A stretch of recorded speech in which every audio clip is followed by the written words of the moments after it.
السلام علیکم ورحمۃ اللہ. اشہد ان لا الہ الا اللہ وحدہ لا شریک لہ واشہد ان محمدا عبدہ ورسولہ. اما بعد فاعوذ باللہ من الشیطان الرجیم. بسم اللہ الرحمن الرحیم. الحمد للہ رب العالمین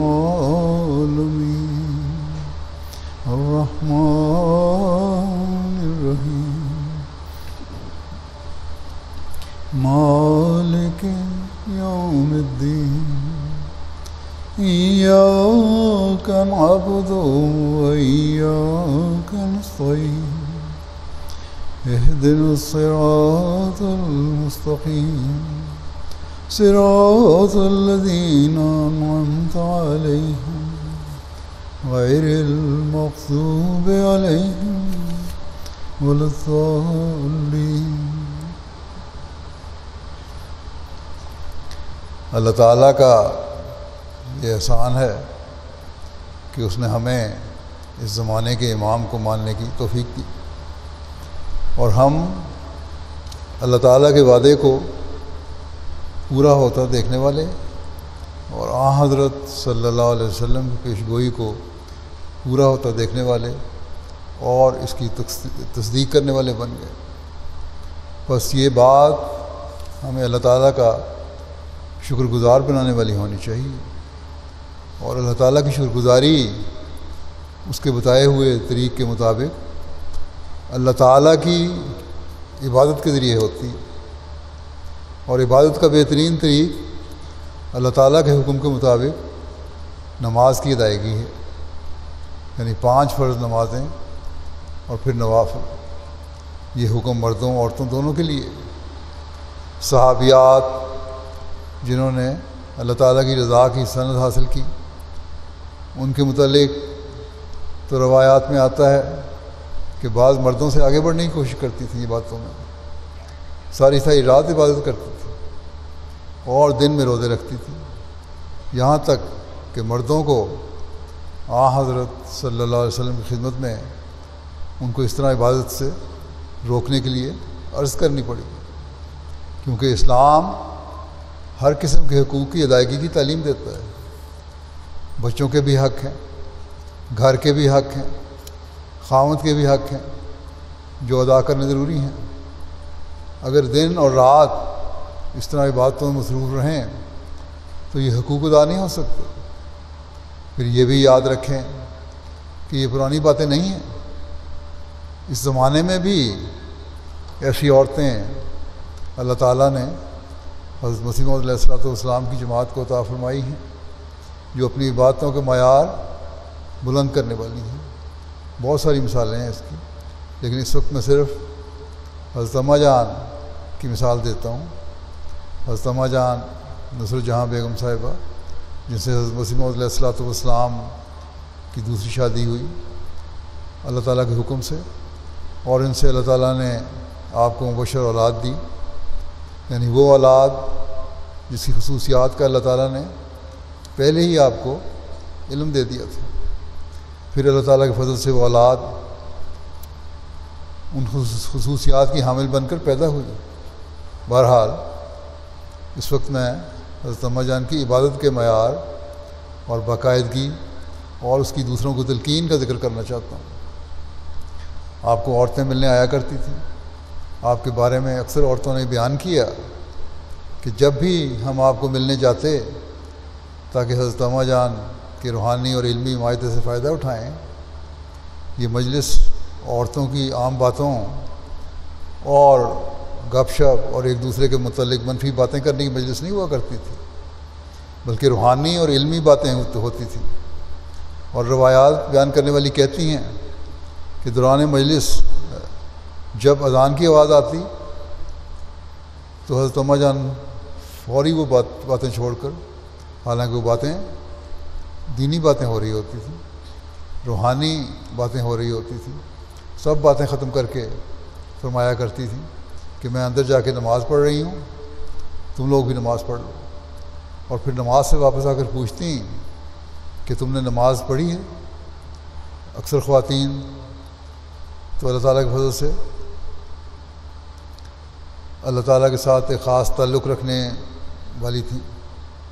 بعض دفعہ بعض خواتین اپنے چھوٹے بچوں کی وجہ سے عذر بھی پیش کر دیتی تھی۔ ایک خاتون ایسے ایک واقعہ کا ذکر کرتے ہوئے بیان کرتی ہیں کہ حضرت اماں جان اندر سے نماز پڑھ کر جب واپس آئیں تو پوچھا کہ نماز پڑھ لی؟ وہ خاتون کہتی ہیں کہ میری گود میں چھوٹا بچہ تھا اور بچے کے پیشاب وغیرہ کی وجہ سے شبہ تھا کہ میرے کپڑے گندے نہ ہوں، تو میں نے کہا کہ مجھے شبہ ہے شاید بچے کی وجہ سے میرے کپڑے صاف نہ ہوں، تو میں گھر جا کر نماز پڑھ لوں گی۔ اس پر حضرت اماں جان نے بڑی ناراضگی کا اظہار کیا کہ اپنے نفس کے بہانوں کو بچوں پر نہ ڈالا کرو، بچے اللہ تعالیٰ کا انعام ہوتے ہیں، ان کو انعام سمجھو اور انہیں اللہ تعالیٰ کی عبادت میں روک نہ بناؤ۔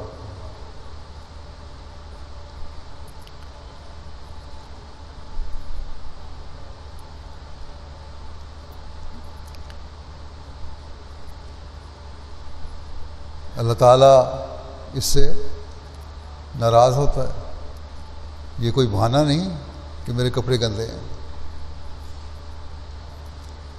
تو ایسی مائیں جو اس طرح کے عذر تلاش کرتی ہیں، ان کے لیے نصیحت ہے کہ بچوں کو انعام سمجھیں اور پہلے سے بڑھ کر بچوں کے بعد اپنی عبادت کی طرف توجہ دیں۔ اللہ تعالیٰ تو بے نیاز ہے، وہ جب دیکھے کہ یہ بچہ میری عبادت میں روک بن رہا ہے تو پھر وہ واپس بھی لے سکتا ہے، یا پھر کسی ایسی مشکل میں عورت کو ڈال سکتا ہے جو ساری عمر کے لیے بے چینی کا باعث بنے۔ صدر صاحبہ یہ دیکھ لیں، یا کوئی اگر کوئی مریض ہے تو پھر باہر لے جائیں۔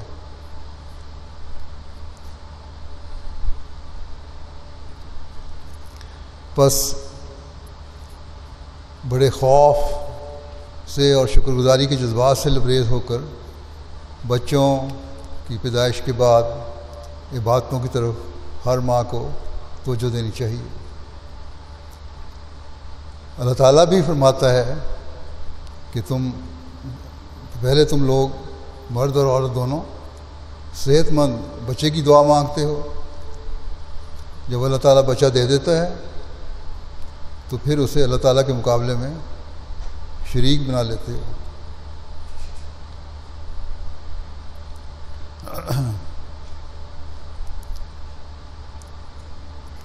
بچپن میں نہیں تو بڑے ہو کر بچے پھر ماں باپ کے مقابلے میں بھی کھڑے ہو جاتے ہیں اور دین سے بھی ہٹ جاتے ہیں۔ پھر لوگ خط لکھتے ہیں، افسوس کرتے ہیں کہ پتہ نہیں کیا ہوا، ہمارا بچہ بگڑ گیا، حالانکہ ان کو پتہ ہے کہ بچے کی بگڑنے کی وجہ ماں باپ کے رویے ہیں۔ ان کے اللہ تعالیٰ سے تعلق سے دوری ہے اور ان کے دین کی تربیت کی صحیح حق ادا نہ کرنے کی وجہ ہے۔ اگر بچپن سے ہی بچوں کے لیے دعا کریں اور ان کے سامنے اپنے نمونے قائم کریں، اور جن ماؤں کے یہ نمونے ہوتے ہیں اللہ ماشاء اللہ بچے نیکیوں پر قائم ہوتے ہیں اور ماں باپ کے بھی اطاعت گزار ہوتے ہیں۔ پھر یہ بھی ہے کہ بچے جب ہوش کی عمر میں آتے ہیں تو ماں باپ کے نمونے بھی دیکھتے ہیں۔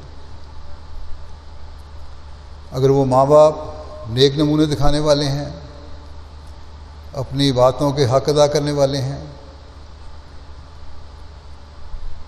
ایمان میں پختہ ہیں، تو بچے بھی دین کی طرف مائل ہوتے ہیں ورنہ دور ہٹتے چلے جاتے ہیں۔ بچے سوال لکھ کر مجھے بھیج دیتے ہیں، پوچھتے بھی ہیں کہ ہم کیوں اللہ تعالیٰ کی عبادت کریں؟ اگر ماں باپ نے بچپن سے ہی ان کے کان میں ڈالا ہوا ہے کہ اللہ تعالیٰ کی نعمتوں کی شکر گزاری کے لیے، شکر گزاری کا یہ تقاضا ہے کہ ہم اس کی عبادت کریں، اور پھر گھر کے ماحول کو بھی ایسا رکھیں کہ دینی سوالوں کے جواب دیں، تو پھر یہ سوال بچوں کے دل میں پیدا نہ ہوں۔ اور یہ اسی صورت میں ہو سکتا ہے جب خود بھی ماں باپ علاوہ عبادتوں کی طرف توجہ دینے کے اپنے دینی علم کو بھی بڑھائیں۔ لیکن عموماً دیکھا گیا ہے کہ اس طرح ماں باپ کی توجہ نہیں، ایک دوسرے پر ذمہ داری ڈالنے کی کوشش کرتے ہیں۔ باپ کو پیسہ کمانے اور باہر کی دنیا سے دلچسپی ہے، اسی سے فرصت نہیں ہے اس کو، اور ماں کو بھی بہت ساری ایسی مائیں ہیں جن کو اپنی مجلسیں جمانے سے فرصت نہیں، ڈراموں اور فضول پروگراموں کو دیکھنے سے فرصت نہیں، یا پھر یہ بھی ہے کہ آج کل کی دنیا میں جو دولت کمانے کی دوڑ لگی ہوئی ہے، اس میں یہ بھول جاتی ہیں کہ ہماری بنیادی ذمہ داریاں کیا ہیں، اور دنیا کمانے کی طرف توجہ شروع ہو جاتی ہے۔ اگر قناعت ہو تو جو ملتا ہے اس میں بھی گزارا ہو سکتا ہے، بچوں کو اپنا سب سے بڑا سرمایہ سمجھیں۔ تو ایسی مائیں پھر بچوں کے حق بھی مار رہی ہوتی ہیں۔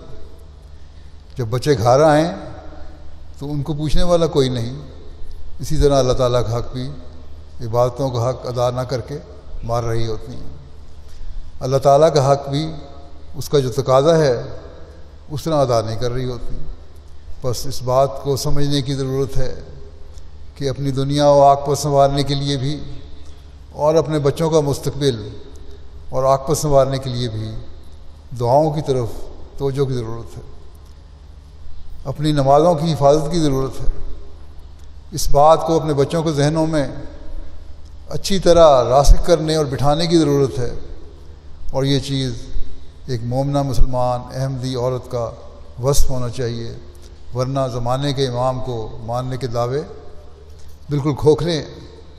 بس اپنے آپ کو جماعت میں شامل کرنے کے مقصد کو سامنے رکھیں، جماعت میں شامل ہوئی ہیں تو اپنے اندر پاک تبدیلی پیدا کرتے ہوئے اپنے خدا سے زندہ تعلق جوڑنے کی کوشش کریں۔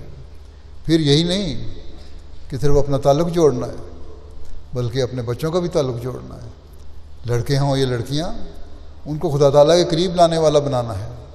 اور یہ اسی صورت میں ہے کہ بچوں سے بھی آپ کا ایسا دوستانہ تعلق ہو کہ وہ ہر بات آپ سے کریں۔ آج کل جس طرح دنیا میں لغویات سکھائی جا رہی ہیں، ان حالات میں ضروری ہے کہ ماں باپ کو بچوں کی ہر حرکت اور ہر مجلس کا علم ہو، اور وہ اسی صورت میں ہو سکتا ہے جب ان میں یہ اعتماد ہو کہ ہم اپنے ماں باپ سے بات کریں گے تو ہماری باتیں سن کر ہماری اصلاح کے لیے، ہماری بہتری کے لیے ہمیں سمجھائیں گے۔ مجھے لگتا ہے گونج پیدا ہو رہی ہے، ساؤنڈ سسٹم والے یہ دیکھ لیں۔ بہرحال ان حالات میں اصلاح کے لیے ماں باپ کا کردار بہت اہم ہے، جبکہ دنیا میں ہر طرف لغویات پھیلی ہوئی ہیں، اور اسکولوں میں بھی ایسا ماحول ہے جہاں بچے دنیاوی تعلیم تو بے شک حاصل کرتے ہیں، لیکن لغویات کی طرف بھی ان کی بہت توجہ ہوتی ہے۔ لیکن یاد رکھیں، اگر خود ہم اللہ تعالیٰ کو بھول گئے، ماں باپ نے اس کا حق ادا نہ کیا اور دنیا کے جھمیلوں میں پڑ گئے، تو پھر اگلی نسل کی کوئی ضمانت نہیں۔ بعض عورتوں کے بڑے درد بھرے خط ہوتے ہیں، خود بھی آ کے بیان کر دیتی ہیں کہ سب بچے، لڑکے بھی اور لڑکیاں بھی، مختلف برائیوں میں پڑ گئے ہیں اور معاشرے کی برائیوں کے اندر بہت زیادہ ڈوب گئے ہیں، اور وجہ ان کی ایک یہ بھی ہوتی ہے کہ میاں بیوی کے آپس کی چپکلش ہے، دنیا کی باتوں میں الجھنے اور دین کو پیچھے کرنے کی وجہ سے آپس میں ان کی چپکلشیں ہوتی ہیں، خواہشات بڑھی ہوئی ہوتی ہیں، خدا تعالیٰ کو بھول جاتے ہیں. ہر ایک اپنے حق کو فوقیت دے کر اس کو حاصل کرنے کی کوشش کرتا ہے. عورت کہتی ہے میرا حق ہے، مرد کہتا ہے میرا حق ہے، اور نقصان بچوں کا ہو رہا ہوتا ہے. اور یہ بھول جاتے ہیں کہ بچوں کے حقوق ادا کرنے کی بھی بہت بڑی ذمہ داری ہے جو آپس میں مل جل کر ادا ہو سکتے ہیں. نہ عورت اس طرح توجہ دیتی ہے نہ مرد اس طرح توجہ دیتا ہے. جب بچے بگڑ گئے تو پھر خیال ہوتا ہے کہ ہماری گھریلو ناچاکیاں ہیں، لیکن جب یہ خیال آیا اس وقت بہت دیر ہو چکی ہوتی ہے. بس دونوں کو اپنے مستقبل کے بارے میں سوچنا چاہیے، بچوں کے مستقبل کے بارے میں سوچنا چاہیے. اور اس کے لیے اللہ تعالیٰ نے بار بار نکاح کے وقت تقویٰ پر چلنے کی طرف توجہ دلائی ہے. اور اس طرف اللہ تعالیٰ نے اسی طرح اللہ تعالیٰ نے یہ بھی فرمایا اس میں نکاح کے خطبے میں کہ اپنے مستقبل کو دیکھو. اس طرف دیکھنے کی اللہ تعالیٰ نے توجہ دلائی ہے. بس بعد میں رونے دھونے کا کوئی فائدہ نہیں. خدا تعالیٰ سے تعلق مضبوط کر لیں تو خود بھی بچ سکتے ہیں ہم، اور اپنے بچوں کو بھی بچا سکتے ہیں. خدا کرے کہ ہر ماں اپنے بچوں کے دل میں یہ بات میخ کی طرح گاڑ دے کہ بغیر خدا کے نہ ہماری دنیا ہے نہ عاقبت ہے. بس اللہ تعالیٰ کا حق ادا کرو اور اس کی عبادت کر کے اپنی زندگی کے مقصد کو پہچانو. اگر دلوں میں یہ بات بیٹھ جائے تو پھر بہت حد تک اس فکر سے آزاد ہو جائیں گی کہ باہر کے ماحول کے زیر اثر ہمارے بچے مذہب سے دور نہ ہو جائیں. بہرحال یہ بہت بڑی ذمہ داری ہے ماؤں کی. یہ نہ سمجھیں کہ یہاں بچے پڑھ لکھ کر دنیاوی لحاظ سے قابل بن جائیں تو یہ کافی ہے. ہمیشہ یاد رکھیں کہ جب ہم نے حضرت مسیح علیہ الصلوۃ والسلام کو مانا ہے، جب ہم نے یہ عہد کیا ہے کہ ہم حقیقی اسلام کی پہچان کرنے والے بنیں گے، ہمیشہ ہمیں یاد رکھنا چاہیے کہ پھر ہم نے اس عہد کو پورا بھی کرنا ہے. دین کو دنیا پر مقدم کرنے کے عہد کو پورا کر کے ہی ہم اپنے ایمان کی مضبوطی کا دعویٰ کر سکتے ہیں. ورنہ اگر کمزور حالت ہے پھر اللہ تعالیٰ بھی پرواہ نہیں کرتا. بس بڑی توجہ اور خوف سے اس طرح توجہ دینے کی ضرورت ہے. نمازوں کی اہمیت کے بارے میں اللہ تعالیٰ فرماتا ہے کہ ان الصلاۃ تنہیٰ عن الفحشاء والمنکر، یعنی یقیناً نماز تمام بری بات اور ناپسندیدہ باتوں سے روکتی ہے. لیکن شرط یہ ہے کہ اللہ تعالیٰ کی عبادت اللہ تعالیٰ کی رضا حاصل کرنے کے لیے کی جائے، نہ کہ دنیا دکھاوے کے لیے، نہ ہی گلے پڑا ایک فرض سمجھ کر اس کو اتارا جائے. جلدی جلدی نماز ختم کر لی، ایسی نمازیں کچھ فائدہ نہیں دیتی. بلکہ اللہ تعالیٰ فرماتا ہے کہ یہ کاہلی اور سستی سے ادا کی نمازیں ہیں جو بغیر توجہ کے ادا کی گئی ہیں. اللہ تعالیٰ ہمیں دیکھ رہا ہے تو پھر ایسی نمازوں کو اللہ تعالیٰ قبول نہیں فرماتا. بس بہت خوف کا مقام ہے. بے شک اللہ تعالیٰ کہتا ہے کہ میں نے جنوں انس کو اپنی عبادت کے لیے پیدا کیا ہے، لیکن ان کا حق بھی ہم نے ادا کرنا ہے. یہ باتیں اللہ تعالیٰ کے مقام کو بلند کرنے کے لیے نہیں ہیں. اللہ تعالیٰ نے ہمیں اس لیے نہیں کہا کہ اس سے اللہ تعالیٰ کو حاصل ہوتا ہے. اللہ تعالیٰ کا مقام اس سے بلند نہیں ہوتا، بلکہ خود اس عبادت کرنے والے کی دنیا و عاقبت کو سنوارنے والی ہوتی ہیں یہ باتیں. کیونکہ دوسری جگہ اللہ تعالیٰ نے فرمایا ہے مجھے تمہاری باتوں کی ضرورت نہیں ہے بلکہ تمہیں ضرورت ہے. بس آپ جن کے ہاتھوں میں مستقبل کی نسلوں کو سنوارنے کی ذمہ داری ہے، آپ کا کام ہے کہ اپنی نمازوں کی بھی حفاظت کریں، اپنے آپ کو بھی خدا کی عبادت کرنے والا بنائیں، اور اپنے بچوں کے لیے بھی اپنے نمونے قائم کرتے ہوئے ان کی بھی نگرانی کریں تاکہ ان کو اللہ تعالیٰ سے تعلق پیدا ہو. یہ دیکھیں کہ یہ تعلق پیدا ہو رہا ہے کہ نہیں. ہر موقع پر آپ کو اس طرف توجہ دینے کی ضرورت ہے. بچوں کے بڑھنے کے ساتھ ساتھ، ان کی عمر کے ساتھ ساتھ اس طرح توجہ دینے کی ضرورت ہے کہ کس طرح ان کو دینی ماحول میں کس طرح ان کی دینی ماحول میں تربیت ہو رہی ہے اور کس حد تک ان کا دین سے تعلق پیدا ہو رہا ہے. اللہ تعالیٰ سے تعلق پیدا ہو رہا ہے۔ بعض لوگ اظہار کرتے ہیں، خاص طور پر مائیں یہ اظہار کرتی ہیں کہ اکثر یہ دیکھا گیا ہے کہ ایک عمر کے بعد بچے اس طرح دین کی طرف توجہ نہیں دیتے جس طرح پہلے دے رہے ہوتے ہیں۔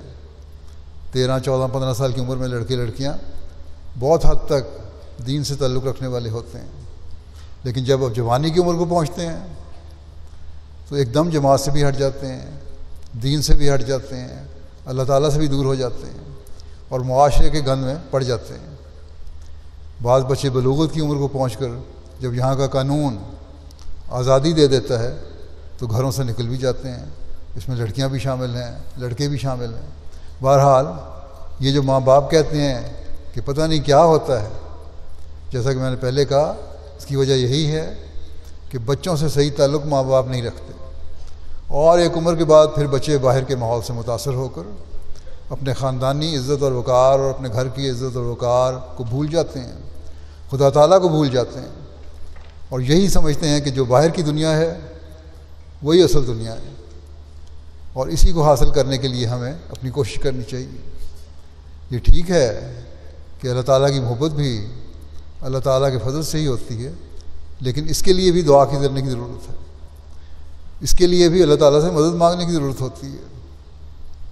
اگر ماں یا باپ یا ان میں سے کوئی ایک بھی اپنے نمونے قائم کر کے تربیت کی طرف توجہ نہیں دے رہا اور بچوں کے لیے دعا نہیں کر رہا تو پھر بچوں کے بگڑنے کے امکانات زیادہ ہو جاتے ہیں۔ بس یہ ہمیشہ یاد رکھیں کہ اس طرف ہمیشہ توجہ دینے کی ضرورت ہے۔ پھر گھروں کے ماحول کو جب آپ پاک کر لیں گی تو پھر آپ اس کوشش میں بھی رہیں گی کہ زمانے کی لغویات اور فضولیات اور بدعات آپ کے گھروں پر اثر انداز نہ ہوں، کیونکہ یہی چیزیں ہیں جو ان پاک تبدیلیوں کی کوششوں کو ختم کر دیتی ہیں، گھن کی طرح کھا جاتی ہیں۔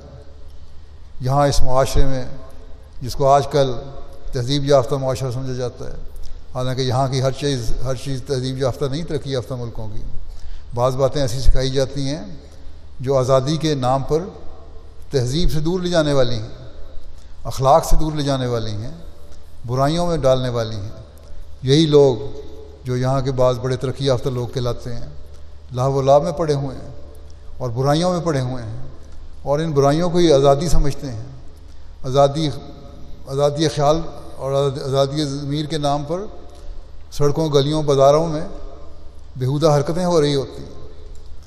آج کل گرمی کے دن ہیں تو آپ دیکھیں گے کہ نہ ہونے کے برابر لباس ہے۔ ان ننگے لباسوں کو یہ لوگ، یہ دنیا دار تہذیب کہتے ہیں، آزادی کہتے ہیں۔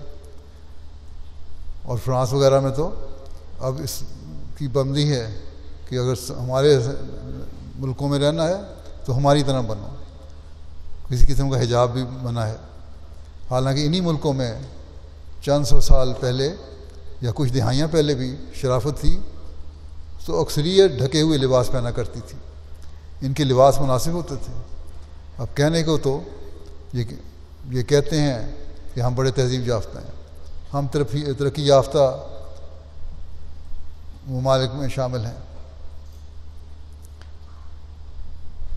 اور اس وجہ سے ہم بڑی ترقی کر گئے ہیں، لیکن یہ ننگ جو ہے ان کو تہذیب سے دور لے جا رہا ہے۔ جو اس تہذیب سے دور لے جا رہا ہے جو برائیوں کو روکنے والی ہے۔ غیر ترقی یافتہ ملکوں میں جنگلوں میں رہنے والے لوگوں کی حالت جب ہم دیکھتے ہیں، جب وہ لباس نہیں پہنتے یا کم لباس ہوتا ہے، انہیں یہی لوگ غیر تہذیب یافتہ کہتے ہیں۔ ٹھیک ہے، ان کی علمی قابلیت اتنی زیادہ نہیں ہوتی، لیکن پھر بھی ان میں تہذیب ہے، اپنے مطابق تو ان کی تہذیب ہے۔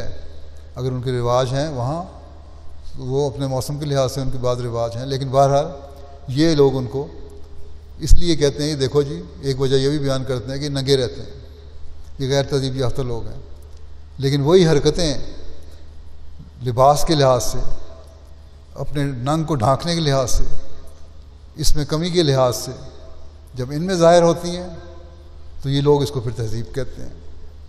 اور ہم لوگ ایسے لوگ ہم میں سے جن میں احساس کمتری ہے، وہ ان کی باتوں کو تہذیب سمجھ کر اس میں مبتلا ہونے کی کوشش کرتے ہیں، یا آزادی کے نام پر ان کی باتیں سیکھنے کی کوشش کرتے ہیں. بس اگر ہمارے گھروں میں دینی ماحول ہوگا، اگر ہماری دعاؤں کی طرف توجہ ہوگی تو ہم ان چیزوں سے بچنے والے ہوں گے. بس آج کل کے ماحول میں خاص طور پر اس بات پر نظر رکھیں، یہ لغویات جو ہیں ہمارے گھروں میں بھی بہت زیادہ آ گئی ہیں. انٹرنیٹ کے ذریعے سے، ٹی وی کے ذریعے سے، اب تو ہر ایک کے ہاتھ میں آئی فون یا آئی پیڈ یا ٹیبلٹس وغیرہ ہوتے ہیں. ان کے ذریعے سے کوئی بھی گندی اور لغو فلمیں اور ننگی تصویریں دیکھ سکتے ہیں. اور یہی چیز دجال کی وہ چالیں ہیں جو خدا تعالیٰ سے دور کرنے والی اور لوگوں کو دین سے ہٹانے والی ہیں. دنیا داروں کی طرف سے یہ کہا جاتا ہے کہ ہم تو یہ باتیں اس لیے سکھاتے ہیں کہ بچوں کو جنسی تعلقات کا پتہ لگے تاکہ وہ ان برائیوں سے بچ سکیں. حالانکہ بچنے کے بجائے وہ جس عمر میں سکھائی جاتی ہیں یہ باتیں، اس عمر میں بعض دفعہ بچوں کے ذہنوں میں سوال اٹھتے ہیں کہ یہ باتیں کیوں ہمیں سکھائی جا رہی ہیں، ہمیں جس کا پتہ ہی نہیں ہے. اور جو زیادہ جوانی کی عمر میں قدم رکھتے ہیں تو پھر وہ اس سے بچنے کے بجائے ان کو اختیار کرنے کی طرف توجہ کرتے ہیں، جس سے پھر ان میں مزید برائیاں پیدا ہوتی ہیں. بس یہ چیزیں ہیں جو ہمارے اخلاق کو بھی تباہ کر رہی ہیں اور ہمیں دین سے بھی دور ہٹا رہی ہیں. حضرت مسیح موعود علیہ السلام نے فرمایا کہ اپنے تمام اعضاء کو زنا سے بچاؤ. بس ہر عورت کو، ہر مرد کو، مرد بھی میرے مخاطب ہیں، ایک فکر کے ساتھ اپنے بچوں کو سمجھانا چاہیے.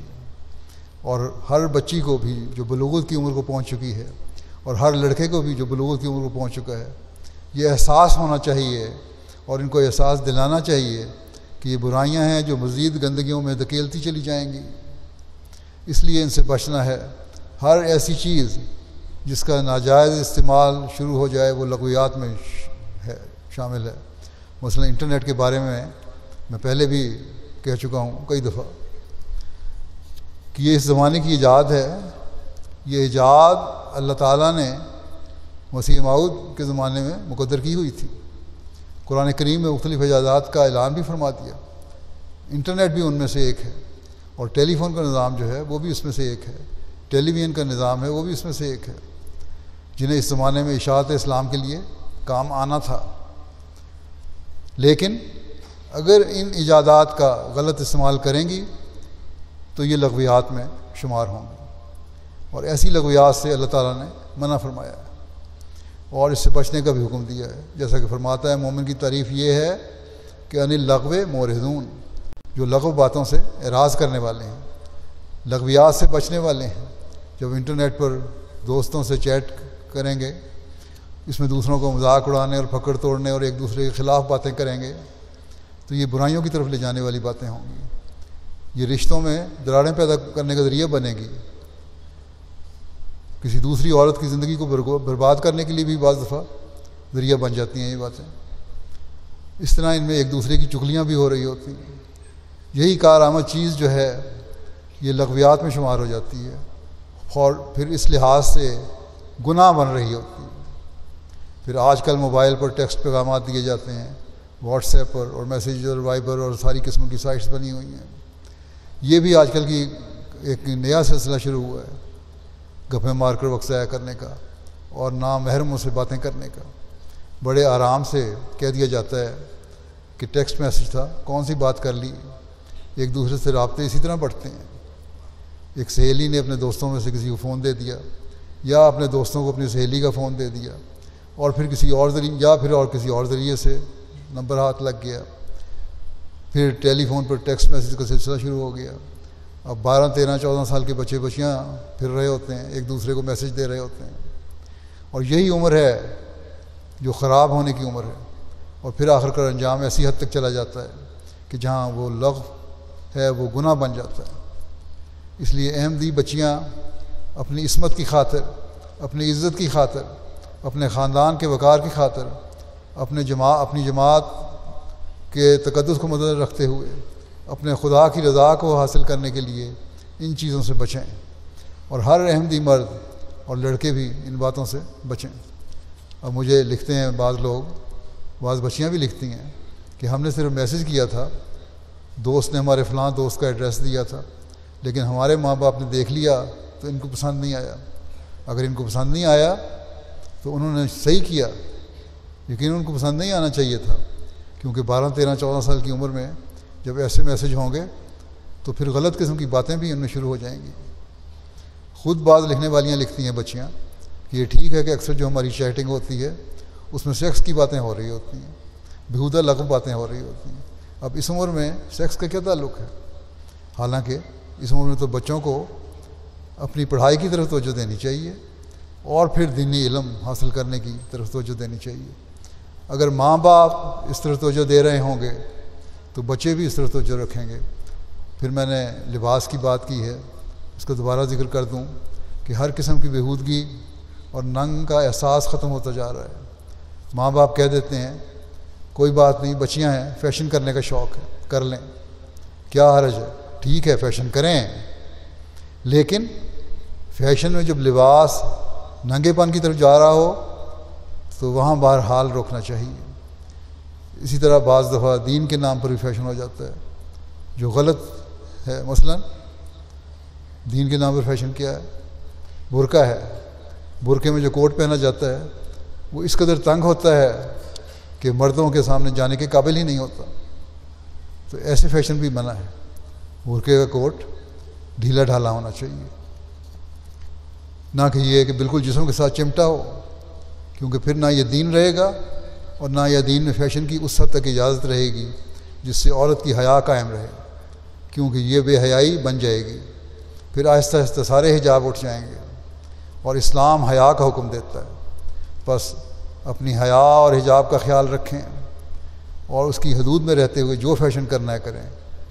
فیشن سے منع نہیں کیا جاتا، لیکن فیشن کی بھی کوئی حدود ہوتی ہیں، اس کا بھی خیال رکھیں۔ فیشن کا اظہار اپنے گھر والوں اور شریف عورتوں کی مجلسوں میں کریں، بازار میں اور باہر ایسی جگہوں پر جہاں مردوں کا سامنا ہو وہاں فیشن کے اظہار ایسے نہیں ہونے چاہیے جس سے بلا وجہ کی برائیاں پیدا ہونے کا امکان ہو۔ اسلامی پردے کی تعریف قرآن کریم نے بڑی کھول کر بیان کر دی ہے، اس کو پڑھیں، اس پر عمل کریں۔ اس بارے میں پہلے بھی کئی دفعہ کہہ چکا ہوں، مجھ سے پہلے خلفاء بھی اس بارے میں سمجھا چکے ہیں، اس پر ہمیں عمل کرنا چاہیے۔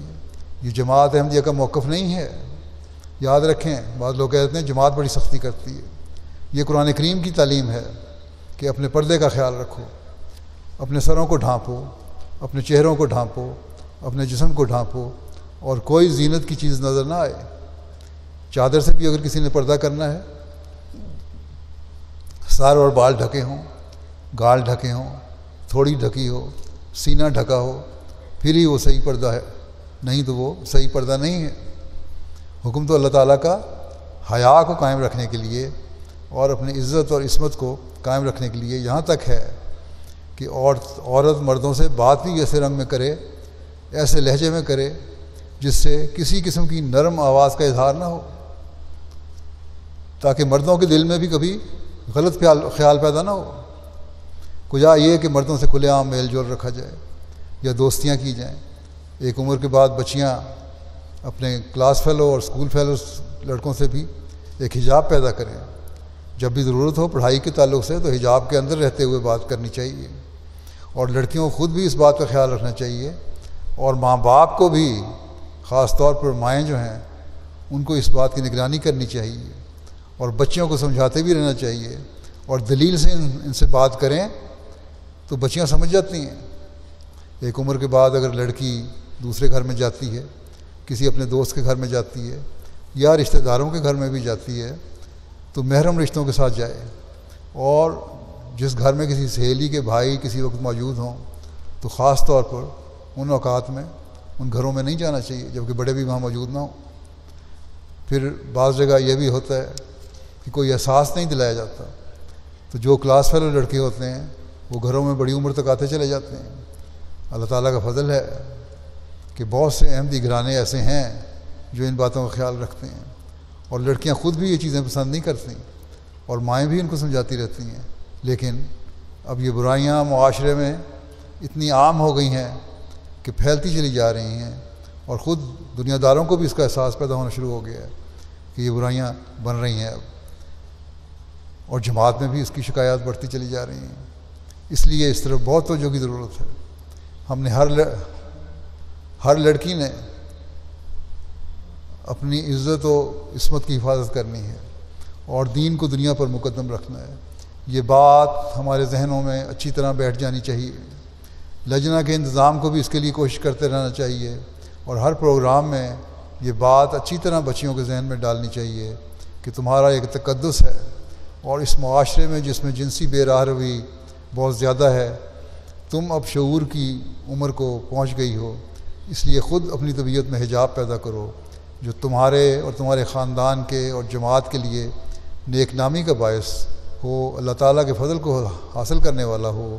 تو اگر یہ چیزیں پیدا ہوں گی تو پھر انشاءاللہ تعالیٰ ہم دنیاوی برائیوں سے محفوظ رہیں گے، اور اگر یہ کوشش ہوگی تو پھر انشاءاللہ الا ماشاءاللہ تمام بچیاں نیکی کی راہ پر قدم مارنے والی ہوں گی۔ یہی باتیں لڑکوں کو بھی اپنے سامنے رکھنی چاہیے، بلکہ لڑکے زیادہ ملوث ہوتے ہیں ایک عمر کے بعد ان ایسی باتوں میں جو برائیاں ہیں۔ پھر ہر بچی اور ہر عورت یاد رکھے کہ اس نے زمانے میں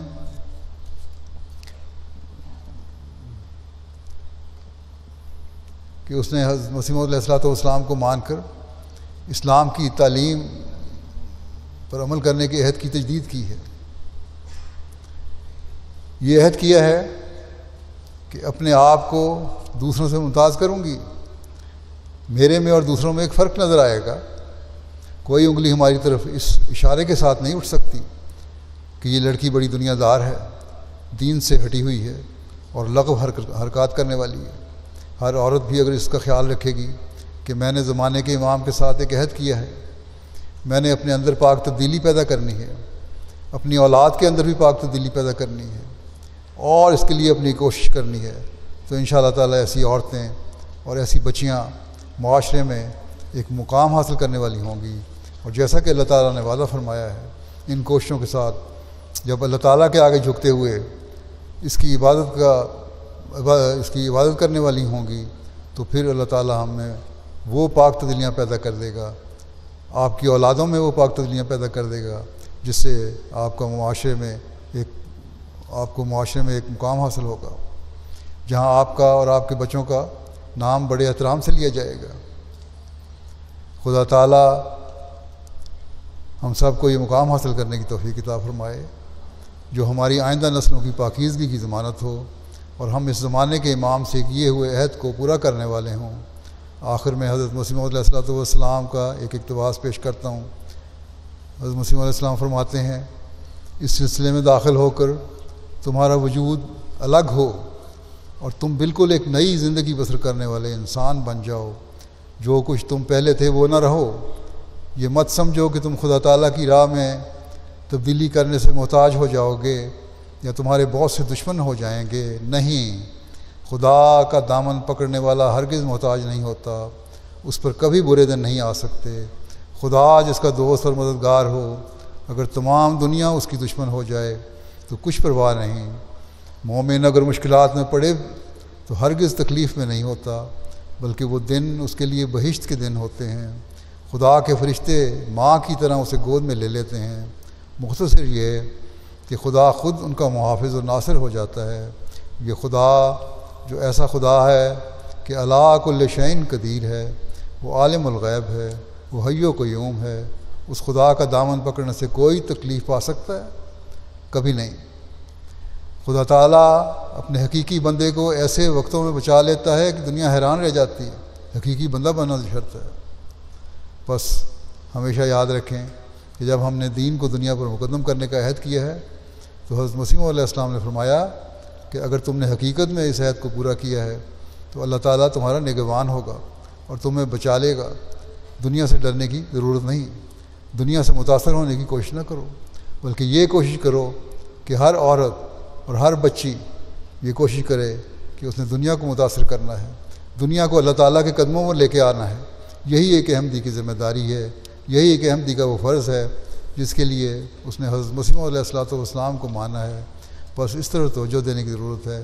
ہم نے دنیا میں انقلاب لانا ہے، ہم نے دنیا کو سیدھی راہ دکھانی ہے، ہم نے دنیا کو خدا تعالیٰ کے حضور جھکنے والا بنانا ہے، ہم نے دنیا کو حضرت صلی اللہ علیہ وسلم کے جھنڈے تلے لانے والا بنانا ہے۔ اس کے لیے ہمیں اپنی حالتوں کو بھی تبدیل کرنا ہوگا، اپنی نسلوں کی حالتوں کو بھی تبدیل کرنا ہوگا، اور جب یہ ہوگا تو پھر ایک انقلاب ہوگا جو ہم دنیا میں پیدا کر سکیں گے۔ اور اس کے لیے احمدی عورتوں اور احمدی لڑکیوں اور احمدی بچیوں کو خاص طور پر توجہ دینے کی ضرورت ہے، کیونکہ آپ ہی ہیں جو لڑکوں کی بھی اصلاح کا ذریعہ بن سکتی ہیں۔ ہمیشہ یاد رکھیں کہ یہی وہ مقصد ہے جس کے لیے حضرت مسیح علیہ الصلوۃ والسلام آئے تھے، اور یہی وہ مقصد ہے جس کے لیے ہم نے آپ کی بیعت کی ہے، ورنہ بیعت کرنے کا کوئی فائدہ نہیں۔ اللہ تعالیٰ آپ سب کو توفیق دے کہ اس بیعت کا حق ادا کرنے والی ہوں، اپنی اصلاح کرنے والی ہوں، اور دین کو دنیا پر مقدم رکھتے ہوئے اللہ تعالیٰ کے حکم پر چلتے ہوئے دنیا میں ایک انقلاب لانے والی بن جائیں۔ اللہ تعالیٰ کرے کہ ایسا ہی ہو۔ اب دعا کر لیں۔